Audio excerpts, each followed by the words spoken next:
The truck we're working on today is a Western Star. You'll angle the rear crossmember towards the rear end of your truck. This allows clearance for the tilt cylinder.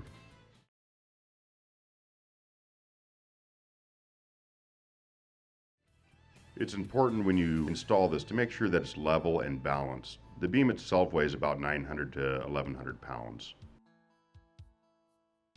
We've unlocked the fifth wheel plate so the kingpin can go into the receiver.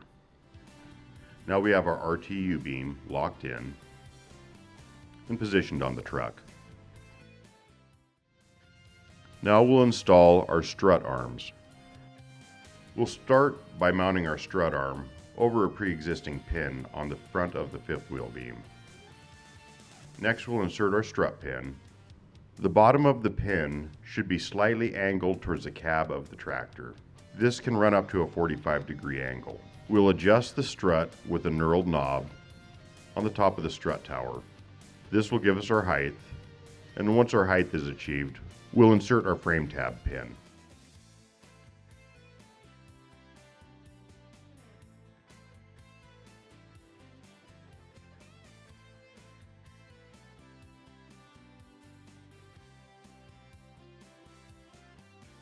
We're using a forklift to position the tilt cylinder. We're now lining up the height and inserting our pin.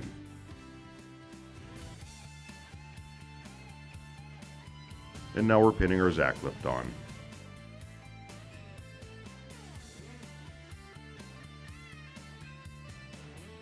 Now we're ready to pin our tilt cylinder to the lower part of the Zacklift.